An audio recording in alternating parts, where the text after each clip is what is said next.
O conhecimento é algo libertador.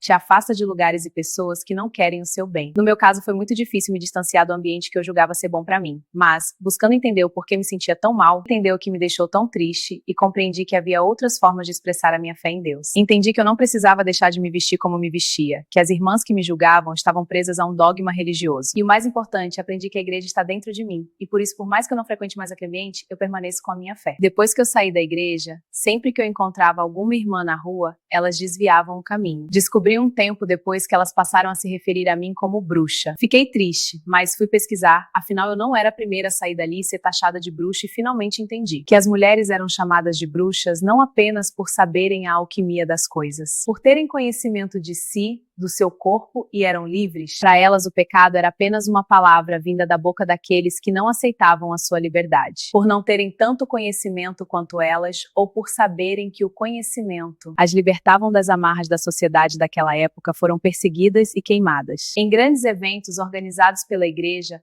juntavam as pessoas para verem o que acontecia com aquelas que ousavam ter mais conhecimento que um homem e se recusavam a estar sob as ordens da igreja e serem livres. Agora preste atenção nas acusações que levavam. Uma mulher a ser acusada de bruxaria, e veja como qualquer semelhança não é mera coincidência com os dias de hoje. Elas eram acusadas de pacto com o diabo, heresia, prática de feitiçaria, produziam doenças como a infertilidade, quebra de normas sociais e sexuais. Nos dias de hoje, a Inquisição não é mais uma exclusividade da Igreja Católica, mas sim por grande parte daqueles que se dizem cristãos e que são misóginos, usam da ignorância alheia e usam a Bíblia para pregar o ódio, a submissão das mulheres e, principalmente, buscam pelo controle social. Mas como eles fazem isso? Simples. Eles pregam que somente o Deus deles é o verdadeiro. Logo, acusam e demonizam outras religiões, principalmente as de matriz africana, dizendo que orixás, exus e pombagiras são a manifestação do diabo. Sabe por que dizem isso? Porque além de saberem que seus fiéis desconhecem entidades que representam a mesma coisa, em outras religiões, a religião de matriz africana é a mais conhecida entre eles e sabem que associar. A imagem conhecida por eles ao discurso de ódio, tenho certeza que muitos já viram nesses espetáculos gospel. Alguém que se diz tomado por um exu ou uma pombagira, mas nunca viram alguém que se diz estar tomado por Shiva ou Kali, que realmente são deuses da guerra e da destruição. Por que será, né? Simples, eles sabem que a ignorância de seus fiéis os limita, porque pode ter certeza. Se um dia a lei de intolerância religiosa realmente for aplicada contra líderes religiosos que pregam o ódio em suas igrejas, eles perderiam muitos fiéis, e principalmente a sua fonte de renda, que é o dízimo, porque não teriam com o que impor o medo. No imaginário de seus fiéis, um exemplo disso é que antes de atacarem as religiões de matriz africana, atacavam e demonizavam imagens de santos da Igreja Católica. Quem não se lembra? Do pastor que chutou a imagem de Nossa Senhora Aparecida em rede nacional e a igreja foi processada. Depois disso, precisaram encontrar um outro bode expiatório para colocarem a culpa de tudo que causava desgraça na vida de seus fiéis. Então, exus e pombagiras que já eram usados viraram figurinhas carimbadas em seus shows, televisionados ou não. A pergunta que fica é: quando nossos congressistas endurecerão a lei de intolerância religiosa? Espere sentado, porque muitos parlamentares apoiam esses ataques e espetáculos. Além de estarem ligados a essas igrejas, sabem que se a lei for aplicada com rigor, não poderão mais usar exus e pombagiras em seus cultos, não terão quem culpar por tudo de ruim que acontece na vida dos seus fiéis. Jamais contarão que nem mesmo nas religiões de matriz africana. Essas entidades são acusadas de causarem o mal, porque culpá-los de tudo o que acontece de ruim na vida de alguém é inaceitável, porque a culpa jamais poderá ser terceirizada. Então, se os seus fiéis entenderem que fulano traiu ou bateu na mulher, ele fez porque quis. Não tem o porquê culpar as entidades de outra religião e com isso serão obrigados a responsabilizar a pessoa por um ato que ela cometeu e a culpa é só dela. Não terão como santificar esse homem e ele será visto como é, um canalha. Então, correm o risco de perderem seus fiéis e, por consequência, o que realmente importa: o dízimo.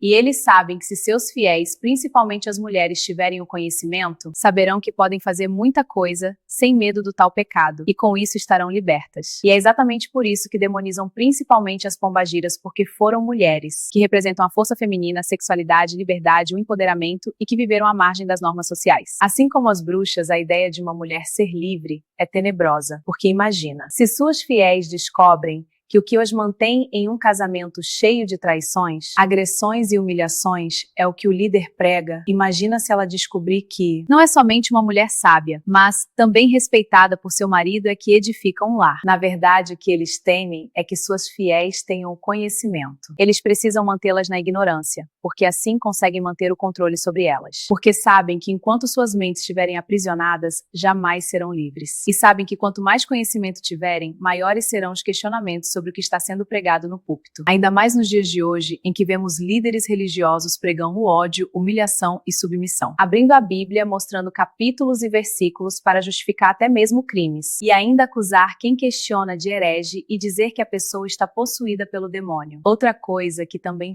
fere a alma dessas pessoas são as mulheres que se recusam a seguir a sua régua moral, que se recusam a casar, a ter filhos, que vestem o que quer, escolhem se permanecem ou não em um relacionamento. E uma outra coisa, apesar de as mulheres terem sido maioria perseguidas e condenadas pela Inquisição, muitos homens que também foram queimados, hoje em dia os homossexuais também são alvos dessa Inquisição contemporânea, atacados, perseguidos, hostilizados e humilhados por esses que se dizem defensores da família, moral e bons costumes. Toda essa moralidade esconde um desejo imenso de controle sobre os nossos corpos. O fato de não nos deixarmos nos influenciar pelo pânico moral imposto por eles. Usando a Bíblia e dizendo que tudo é pecado, faz com que sejamos perseguidas, assim como as bruxas. Nunca explicam o porquê na verdade. Eva foi expulsa do paraíso com Adão. Dizem apenas que ela desobedeceu a Deus e comeu o fruto proibido. Poucos são aqueles que têm a coragem de explicar que a árvore da qual Eva comeu o fruto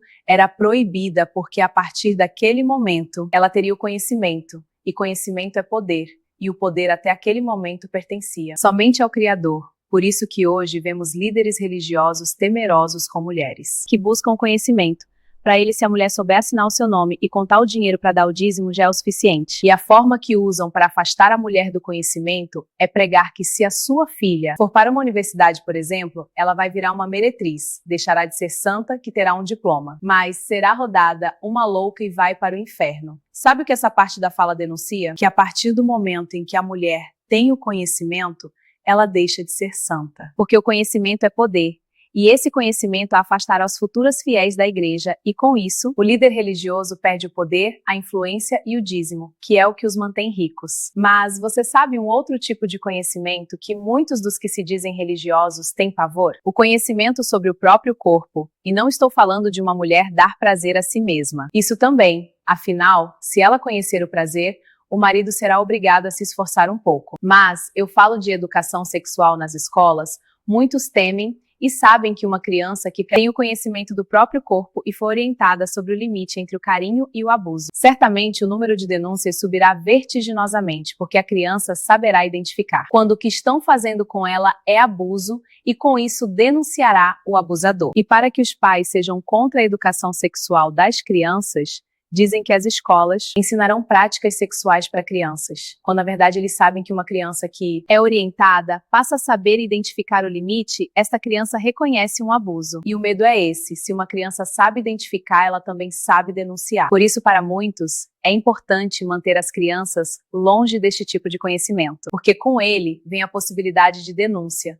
E se você acha que a escola vai induzir o seu filho, busque a ajuda, peça orientação com psicólogos de como você mesma fazer isso. Não deixe sua criança sem este conhecimento. O abusador adora crianças ignoradas, por pais ignorantes, pois sem o conhecimento se tornam presas fáceis. Um exemplo disso é o famoso caderninho de anotações de pecados de Deus, que cada coisa errada que a criança faz é anotada e no dia do julgamento final, cada pecadinho dele. É um dia a mais no inferno. Atente-se a isto. Fomos criadas a respeitar e não questionar. Pessoas denominadas autoridades religiosas, porque o predador pode usar este tal caderninho para obter a submissão e silêncio da sua criança. Por isso, ensine sua criança que nenhuma autoridade religiosa ou desconhecidos pode tocá-la e se tiver que falar de pecado, esclareça a dúvida dela. E se na igreja que você frequenta falam deste tal caderninho de anotação de pecados, e se ainda assim você perceber que a criança está confusa, peça para a criança te contar o que aconteceu e diga que você mesma, que é mãe, precisa conversar com Deus